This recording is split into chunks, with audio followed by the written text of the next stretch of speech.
Mr. Kumar, congratulations on your nomination. To me, this is a very important position, and I'm concerned that U.S. companies are not competing on a level playing field.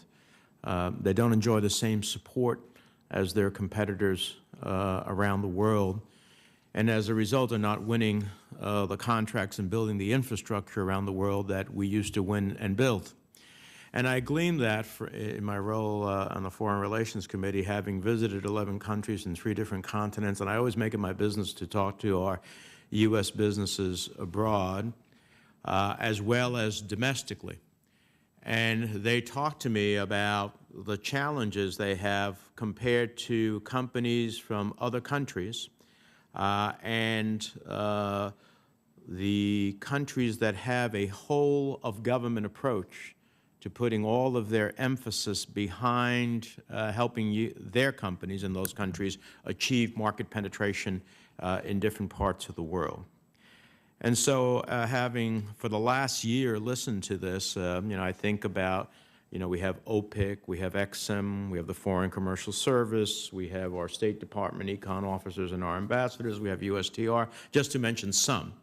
The reality is that I think that we have not worked sufficiently to create this whole-of-government approach. They're all well-intentioned, they're all working hard, but they're not necessarily working in the seamless, powerful way that I think is important to achieve. So we've been preparing an initiative aimed at strengthening the whole-of-government approach to achieving our international economic policies, which is in essence putting some real flesh on the concept of economic statecraft.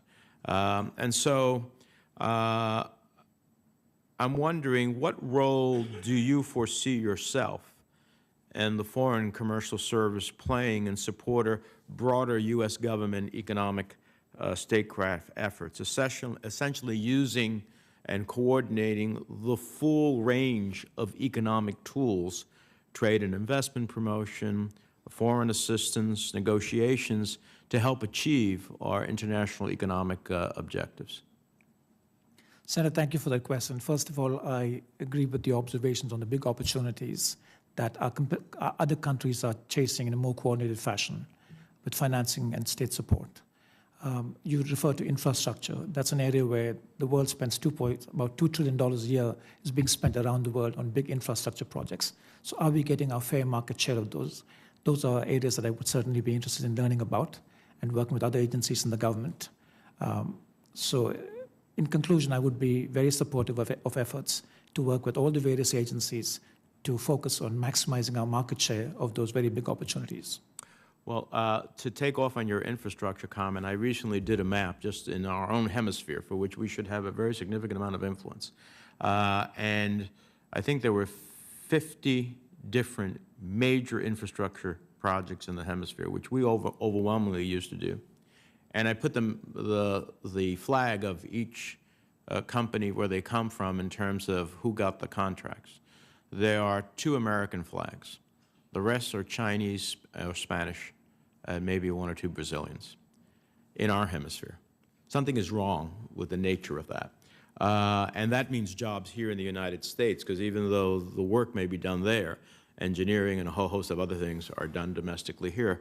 So what I hope that you will do, if confirmed, is to leverage the Foreign Commercial Service's global reach and use your senior role, what will be a senior role, in the interagency process to improve coordination, to enhance support to companies, and to increase trade and investment opportunities. Can you make that commitment to the committee that you will do that if confirmed? Senator, I'm very happy to make that commitment. And finally, I know that Commerce has asked for more hires in the 2014 budget.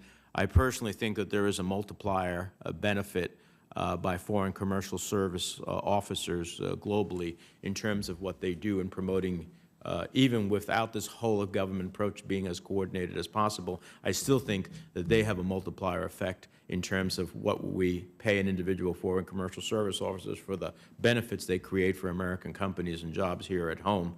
But I do hope that whether it is because of additional hirees or if in the absence of that, that you look at refocusing where some of our foreign commercial service resources are to target countries that have some of the best opportunities for increasing trade and investment.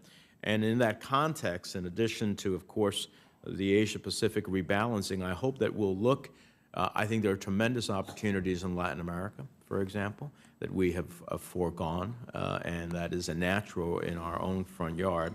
And I know that there is an increasing interest in Africa as we find both the use of economic statecraft to promote business opportunities there, but also to create greater stability in terms of our foreign policy. So I want to commend those to your attention, and I look forward to working with you. Thank you.